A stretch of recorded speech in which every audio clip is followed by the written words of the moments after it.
ప్రపంచవ్యాప్తంగా భారతీయుల పరిజ్ఞానానికి మంచి డిమాండ్. ఇక్కడ స్టార్టప్లకు పెట్టుబడులు పెట్టడానికి విదేశాల నుండి కూడా ఇన్వెస్టర్లు వస్తుంటారు. ఇదంతా నిజమే. అయితే ఇప్పుడు అది ఓ చరిత్ర అనుకునేలా పరిస్థితులు మారుతున్నాయి.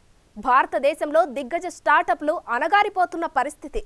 ప్రముఖ అంకుర సంస్థలు అష్టకష్టాల్లో కూరుకుపోతున్నాయి. అసలు ఎందుకు ఈ పరిస్థితి? దిగ్గజ సంస్థల దిగులుకు కారణాలేంటి? Let's focus.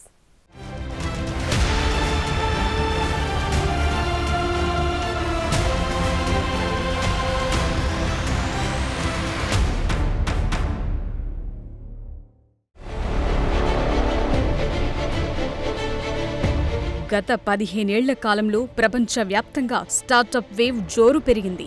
ఈ ప్రభావం అభివృద్ధి చెందుతున్న దేశాల్లో ప్రముఖంగా ఉన్న భారతదేశంపై మరింత ఎక్కువగా కనిపించింది. అంకుర సంస్థలను విపరీతంగా పెంచే క్రమంలో కేంద్ర ప్రభుత్వం కూడా పలు హామీలిచ్చింది. దేశంలో నిరుద్యోగం పెరగకుండా స్టార్టప్ కంపెనీలు ఆదుకుంటాయంటూ ఆశలు రేకెత్తించింది. స్టార్టప్ ఇండియా అంటూ పెద్ద ఎత్తున కార్యక్రమాలు చేపట్టింది. అయితే అనుకున్నంతగా వాటి అభివృద్ధి కోసం చర్యలు చేపట్టలేదని అర్థమవుతోంది.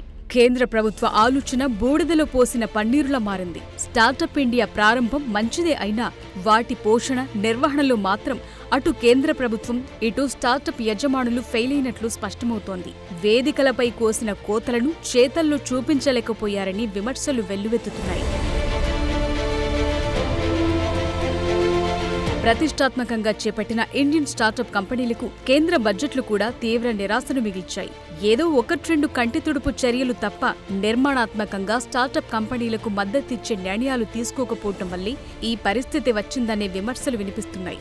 ఇండియాలో టాప్ 10 యూనికార్న్స్ లో మొదటి స్థానం పేటీఎందైతే రెండో స్థానం బైజూస్ది. అలాగే స్టాక్ మార్కెట్లో జెరోధా స్టార్టప్ ఓ వెలుగు వెలిగింది. అయితే ఇవన్నీ రాను రాను కుదేలయ్యాయి. ఇదంతా ఒకప్పుడు చరిత్రగా చెప్పుకోవాల్సిన పరిస్థితి వచ్చింది. ప్రస్తుతం బైజూస్, పేటీఎం సంస్థలు పీకల్లోతు కష్టాల్లో కూరుకుపోయాయి. కంపెనీల డైరెక్టర్లు తమ పదవులకు రాజీనామా చేయాల్సిన పరిస్థితి వచ్చింది. కానీ జెరోధా ఫౌండర్కు పని ఒత్తిడి, టెన్షన్తో గుండెపోటొచ్చింది.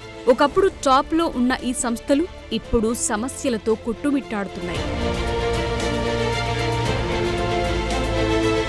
నష్టాల్లో కూరుకుపోయిన ఎడ్టెక్ స్టార్టప్ సంస్థ బైజూస్ కోలుకోలేని చిక్కుల్లో పడింది. ఇప్పటికీ నిబంధనల ఉల్లంఘన వ్యవహారంలో 9,636 కోట్ల రూపాయలు చెల్లించాలని బైజూస్కు గతంలోనే నోటీసులు పంపిన ఈడీ ఇప్పుడు బైజూస్ బాస్ రవీంద్రన్ దేశం వదిలి వెళ్లిపోకుండా చర్యలు చేపట్టింది. రవీంద్రన్ పై లుకౌట్ నోటీసులు జారీ చేసింది.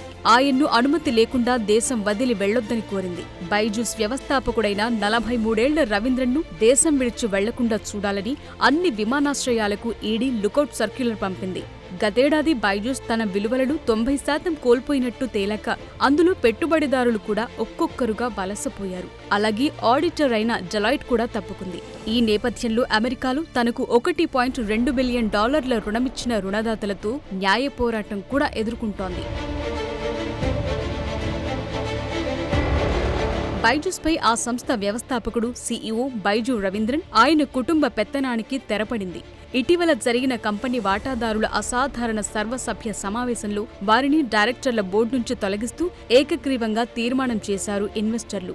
కంపెనీ అస్తవ్యస్త నిర్వహణకు రవీంద్రన్, ఆయన కుటుంబ సభ్యులే కారణమవటం వల్ల ఈ చర్యలు తీసుకుంటున్నట్లు వాటాదారులు తెలిపారు. బోర్డు సభ్యులైన రవీంద్రన్, ఆయన భార్య, సోదరుడు సదరు ఈజీఎంకు హాజరు కాలేదు.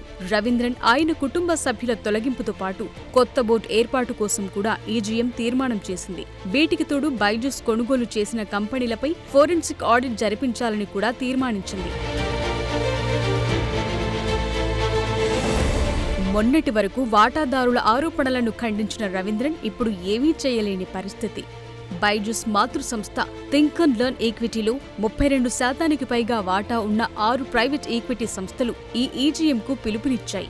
ఈ ఈజీఎం చెల్లదని ప్రకటించాలని రవీంద్రన్ చేసిన విజ్ఞప్తిని కర్ణాటక హైకోర్టు కూడా తోసిపుచ్చింది.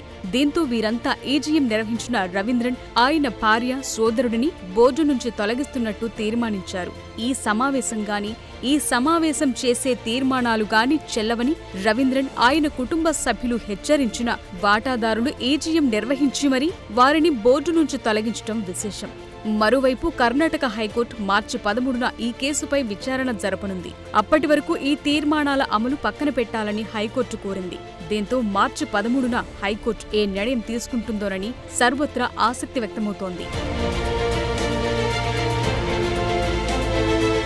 ఇండియాలో అతి తక్కువ సమయంలో ఎంతగానో ఆదరణ పొందిన, అభివృద్ధి చెందిన స్టార్టప్స్లో బైజూస్ ఒకటి. 2011లో బైజూస్ సంస్థను స్థాపించగా 2015లో లెర్నింగ్ యాప్ని తీసుకొచ్చారు. ఆ యాప్ 2018 నాటికి $1 బిలియన్ కంటే విలువైన సంస్థగా అవతరించింది.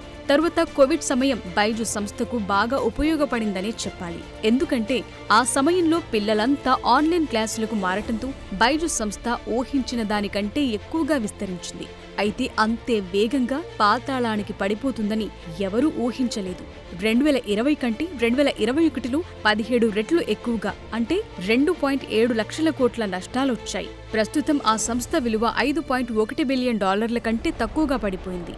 ఇప్పటికే తల్లిదండ్రులంతా బైజూస్పై ఆరోపణలు, విమర్శలు, ఫిర్యాదులు చేస్తున్నారు. తమను కొత్త కోర్సులు తీసుకోవాలంటూ ఒత్తిడి చేస్తున్నట్లు ఫిర్యాదులు కూడా ఉన్నాయి. అలాగే సంస్థకు అప్పులిచ్చిన కంపెనీలన్నీ అమెరికాలో కోర్టును కూడా ఆశ్రయించాయి. దీంతో బైజూస్ సీఈఓను తొలగించాలని ఇన్వెస్టర్లంతా పట్టుబడిన తర్వాత ఇప్పుడు రవీంద్రన్, ఆయన కుటుంబం ఈ స్టార్టప్ నుండి బయదొలగాల్సొచ్చింది.